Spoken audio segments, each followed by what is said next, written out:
таза шайлоонун өткөрүү ыктымалынын бир жолу сөзүн ачык. Анан экинчиден бул Азаттык партиясына эртеңки үгүт иштеринде ушундай мыйзам бузуулардын негизинде БШК алып койгонго жол ачылып калды деп койсок болот да.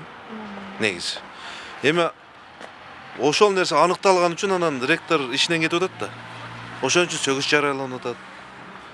Буну негизи эгер ректор менеджерлик шыгы болгондо ар бир жетекчиден, зав. Отделинен, мугалимден тилкат алып, протоколуна чогулушту өткөрүп, ар биринен кол жазма тилкат аркылуу мен мугалим Паланча Паланчаев случай чего мен катышкан болсом, катыштырган болсом, мен жоопкерчиликти мыйзам чегинде өзүм тартам деп жаздырып коюш керек эле. Бул юридический кагаз, тилкаттын өз юридический күчү 3 жыл болот да. Анан эми бул жерде негизи мындай карап көргөндө таза шайлоо менен күрөштүн эң жогорку деңгээли дебесем дагы какой-то бир мүчүлүштүгү болуп атат да. Анан эми бул жерде ректорду иштен албай эле ошого катыштыгы бар мугалимдерди иштен алып, мыйзам чегинде чара колдонуш керек эле. Анан эми таза шайлоону азыр биз 100% өткөрөбүз деп биз кепилдик бере албайбыз эч кимибиз. Себеби кечээ жакында кадам жай өрөөнүндө болуп келгенде бардык мандаттуулар эл оозунда айтылган сөздөрдү айтайын, акча таркатаар ыктымалы айтылып жатыптыр. Анан эми азыр өзүңүздөр көрүп атасыздар, негизи кылмышты кылган адам эмес, ошону жетектеген адамдар жоопко тартылып калат да. Бирок мисалы үчүн мында карап көрсөк, мыйзам бузуу менен кылмыш кылгандын айырмасы бар да. Эми шайлоо системасын, шайлоону таза өткөрүү боюнча өзү мыйзам бузуу эмес, кылмышка тетеп коюш керек эле.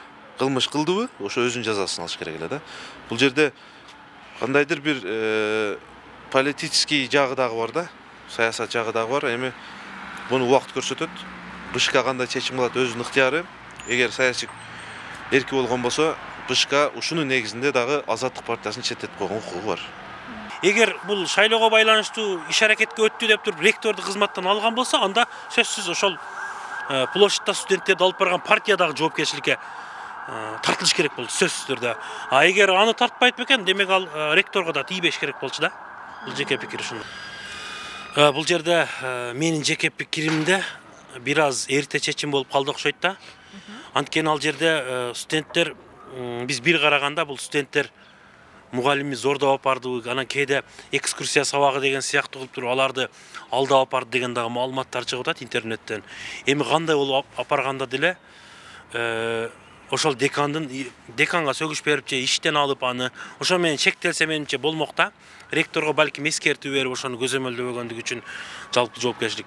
Эгерде бул админ ресурс пайдаланды деген жүйө менен ректорду жумуштан алып аткан болсо, анда сөзсүз Азаттык партиясындагы менимче жанагыдан четтетиш керек эле да, шайлоодончу. Тийиштүү бир мыйзам чегинде караш керек болчу. Азыр эми билбейм, эми ректорду кызматтан алып коюшу, тем более Кудайберди Кожобеков сыяктуу ректорду жумуштан алып коюу бир аз аша чапкандык болуп калды. Бул эми эң негизинен салыштырмалуу жаш кадр, анан сан ариптештирүү, билим берүүдөгү сан ариптештирүү жараянын ишке ашырууда баягы сан ариптештирүү жылы деп атап отурбай эле, муну алда мурда качан эле сан ариптештирүү процессин жүргүзгөн бир мыкты кадр болчу.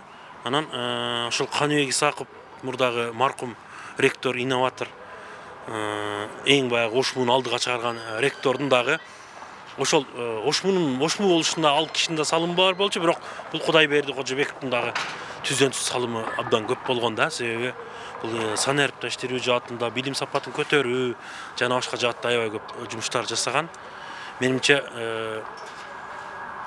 башка эми бул жерде салыштырмалуу да көп нерсечи. Мисалы үчүн башка бир Нарын университетинин же Бишкектеги Арабаев дагы башка университеттердин ректор кызматтан алса, мынчалык эме болмок эмес, коомчулуктачы. Ошму баягы салыштырмалуу мамлекеттик мектепте окуу жайлардын ичинен өз киндигин өзү кесип, бюджетин көбөйтүп, имараттарды куруп көп жумуштар жасаган үчүн ушундай жакшы жумуш болуп аткан жердин жетекчисин алып койгондугу коомчулукту нааразы кылып атса керек да, менимче.